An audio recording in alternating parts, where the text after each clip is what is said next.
چلیے بغیر کسی تاخیر کے اس دلچسپ معلوماتی جائزے کا آغاز کرتے ہیں۔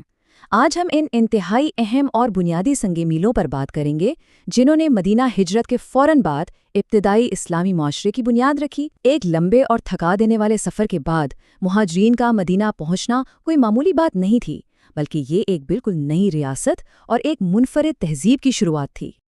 آج کے اہم موضوعات کچھ یوں ہوں گے: پہلے مواخات مدینہ، پھر ابتدائی سیاسی احکامات، نماز کا ارتقاء، پہلی اذان، ایک نئی نسل کی ولادت، اور آخر میں کچھ ابتدائی مہمات اور اہم اصطلاحات کا جائزہ لیا جائے گا۔ تو سب سے پہلے بات کرتے ہیں مواخات مدینہ کی۔ معاشرے کی تعمیر کے لیے جو سب سے پہلا قدم اٹھایا گیا نا، وہ ایک ایسا لاجواب سماجی معاہدہ تھا جس نے خون کے رشتوں سے بھی بڑھ کر ایک نئی تاریخ رقم کر دی۔ اب یہ مواخات یا بھائی چارہ کوئی رسمی سی چیز نہیں تھی، یہ اتنا مضبوط رشتہ تھا کہ مدینہ کے انصار نے خوشی خوشی اپنے گھر، اپنے باغات اور اپنی ساری جمع پونجی بالکل آدھی آدھی بانٹ کر مہاجرین کے حوالے کرنے کی پیشکش کر دی۔ یہ واقعی حیرت انگیز ہے۔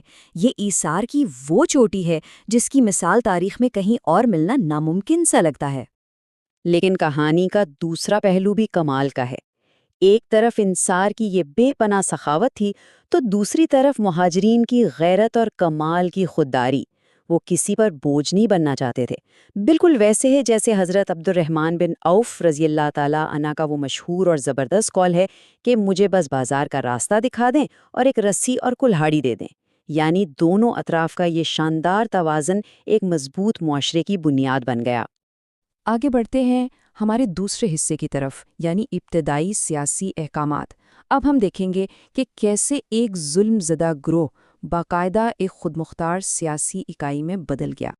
یہاں سب سے اہم بات یہ ہے کہ یہ احکامات صرف اخلاقی حد تک نہیں تھے، بلکہ واضح کر دیا گیا کہ قریش کو مدینہ میں کوئی پناہ یا تحفظ بالکل نہیں ملے گا، اور کسی بھی غیر ملکی یا یہودی قبیلے کے ساتھ معاہدہ کرنے کا اختیار صرف اور صرف نبی صلی اللہ علیہ وسلم کے پاس ہوگا۔ ان دو فیصلوں نے پوری کمیونٹی کو پناہ گزینوں کی صف سے نکال کر ایک منظم اور خود مختار ریاست میں بدل دیا، جس کا اپنا ایک مضبوط سفارتی کنٹرول تھا۔ اب آتے ہیں تیسرے حصے پر، نماز کا ارتقاء۔ جب ریاست کی سرحدیں سیاسی طور پر محفوظ ہو گئی تو پھر روزمرہ کی زندگی کے روحانی پہلوؤں پر توجہ دی گئی۔ یہ ارتقاء ایک دم سے نہیں ہوا تھا، بلکہ بہت بتدریج تھا۔ بنیادی عبادت شروع ہوئی تھی مکی دور کی رات گئے والی تہجد سے، پھر معراج کی رات 50 نمازوں کا حکم آیا۔ اس کے بعد آخری مکی دور میں یہ کم ہو کر 5 روزانہ نمازیں رہ گئیں، اور پھر مدنی دور میں آ کر ان نمازوں کی رکعات کا حتمی تعین کیا گیا۔ مدینہ میں جب حالات تھوڑے پرامن ہو گئے اور لوگ مستقل آباد ہو گئے تو روزانہ کی نمازوں کی طوالت یعنی رکعات میں اضافہ کر دیا گیا، جیسے فجر اور مغرب کو چھوڑ کر ظہر، عصر اور عشاء کی نمازیں جو پہلے صرف 2 رکعات تھیں اب قیام کی حالت میں 4 رکعات کر دی گئیں۔ ہاں، البتہ سفر کی حالت میں نمازیں بدستور مختصر ہی رکھی گئیں۔ چوتھا حصہ ہے پہلی اذان۔ اب بھئی مدینہ کی آبادی تیزی سے بڑھ رہی تھی اور باجماعت نمازوں کے لیے ایک بہت ہی دلچسپ عملی مسئلہ کھڑا ہو گیا۔ مسئلہ یہ تھا کہ بغیر کسی مرکزی گھڑی کے ایک اتنی بڑی کمیونٹی کو نماز کے لیے ایک ہی وقت پر کیسے اکٹھا کیا جائے۔ یہ دیکھنا واقعی لاجواب ہے کہ اس خالصتاً انسانی مسئلے کو حل کرنے کے لیے کس طرح مختلف تجاویز پر غور کیا گیا۔ اس مسئلے کو حل کرنے کے لیے مختلف آئیڈیاز آئے۔ کچھ نے کہا بڑی سی آگ جلا لیتے ہیں، لیکن اسے مجوسیوں کا طریقہ سمجھ کر مسترد کر دیا گیا۔ پھر بھگل یا ناقوس بجانے کی بات ہوئی، وہ بھی عیسائیوں کے طریقے کی وجہ سے رد ہو گئی۔ اور پھر آخر کار حضرت عبداللہ بن زید اور حضرت عمر کو بالکل ایک جیسا خواب آیا اور یوں انسانی آواز یعنی اذان کو فائنل کر لیا گیا۔ کتنی شاندار بات ہے نا؟ اور پھر مدینہ کی فضاؤں میں اذان کی آواز گونج اٹھی اور یوں حضرت بلال اسلام کے پہلے باقاعدہ مؤذن بن گئے۔ نبی صلی اللہ علیہ وآلہ وسلم نے نہ صرف اس آواز کو پسند فرمایا بلکہ بڑی محبت سے دوسروں کو سکھایا بھی، جیسے نوجوان ابو محذورہ کا واقعہ، جنہوں نے شروع میں تو مذاقاً اس کی نقل اتاری، لیکن نبی صلی اللہ علیہ وآلہ وسلم کی شفقت سے وہی نوجوان آگے چل کر مکہ کے باقاعدہ مؤذن بنے۔ چلے اب 5ویں حصے کی بات کرتے ہیں، نئی نسل کی ولادت۔ اس نئی ریاست کو صرف انتظامی مسائل ہی نہیں بلکہ دشمنوں کی طرف سے ایک سخت قسم کی نفسیاتی جنگ کا بھی سامنا تھا۔ ہوا کچھ یوں کہ دشمنوں نے یہ افواہ اڑا دی کہ مسلمانوں پر جادو کر دیا گیا ہے اور اب ان کا کوئی لڑکا زندہ نہیں بچے گا۔ یہ واقعی ایک بہت بڑا نفسیاتی دباؤ تھا۔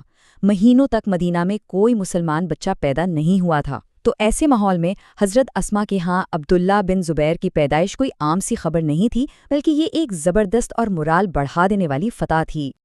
اس بچے کو جب اللہ اکبر کے نعروں کی گونج میں مدینہ کی گلیوں سے گزارا گیا تو ایک عجیب ہی خوشی کا سماں تھا۔ نبی صلی اللہ علیہ وآلہ وسلم نے اپنے مبارک ہاتھوں سے اس کی تہنیک کی۔ تہنیک یعنی کھجور کو اپنے منہ میں نرم کر کے بچے کے تالو پر لگانا۔ اس بابرکت عمل کے بعد بچے کے زندہ اور صحت مند رہنے نے دشمنوں کے جادو والے تمام جھوٹے دعووں کو ہمیشہ کے لیے دفن کر دیا۔ اور اب آتے ہیں ہمارے چھٹے اور آخری حصے کی طرف، ابتدائی مہمات اور اصطلاحات۔ چلیں جلدی سے مدینہ کے ابتدائی دفاعی نظام اور اس سے جڑی کچھ اہم اصطلاحات کو سمجھ لیتے ہیں۔ اس دور کی فوجی تاریخ کو سمجھنے کے لیے دو لفظوں کا فرق جاننا بہت ضروری ہے۔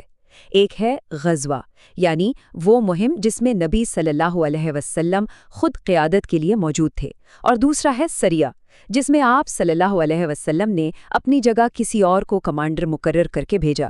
بالکل سیدھی سی بات ہے۔ تو اسلام کا جو بالکل پہلا سریہ تھا نا، وہ حضرت حمزہ بن عبد المطلب کی قیادت میں بھیجا گیا، اور اچھی بات یہ رہی کہ یہ بغیر کسی لڑائی کے قبائلی مداخلت سے پرامن طور پر ختم ہو گیا۔ لیکن اس کے بعد ہونے والی ایک مہم نے تاریخ میں ایک بڑی ہلچل مچا دی۔ ہوا یہ کہ ایک چھوٹے سے سریے کے 6 افراد اپنا راستہ بھٹک گئے، اور اچانک ان کا سامنا مکہ کے ایک بہت بڑے تجارتی قافلے سے ہو گیا۔ انہوں نے صرف 2 قیدی ہی نہیں بنائے، بلکہ سامان سے لدے پورے 200 اونٹ قبضے میں لے لیے۔ نئی ریاست کے لیے یہ ایک بہت بڑی کامیابی تھی۔ لیکن یہاں ایک بہت سنسنی خیز غلط فہمی بھی ہوئی۔ مسلمانوں نے سمجھا کہ شاید یکم شعبان ہے، لیکن دراصل وہ رجب کی 30 تاریخ تھی، جو کہ ایک مقدس مہینہ مانا جاتا تھا۔ بس پھر کیا تھا، اہل مکہ نے مقدس مہینے میں لڑائی پر خوب واویلا مچایا۔ لیکن اسی وقت قرآن کی آیات نازل ہوئیں جنہوں نے مکہ والوں کی منافقت بے نقاب کر دی کہ بھائی لوگوں کو ان کے گھروں سے بے دخل کرنا اور ان پر ظلم کرنا اس غلط فہمی سے کہیں بڑا گناہ ہے۔ تو ان سب باتوں کے بعد ایک سوال ذہن میں آتا ہے، اگر ان تمام سماجی معاہدوں، روحانی سنگ میلوں اور دفاعی اقدامات کو ملا کر دیکھا جائے تو ایک پائیدار تہذیب کو بالکل صفر سے کھڑا کرنے کے لیے واقعی کس چیز کی ضرورت ہوتی ہے؟ یہ سوال اس شاندار دور کے اصولوں کے بارے میں مزید سوچنے پر مجبور کرتا ہے۔ ہمارا یہ معلوماتی جائزہ تو یہاں ختم ہوتا ہے، لیکن علم کا یہ سفر یوں ہی چلتا رہے گا۔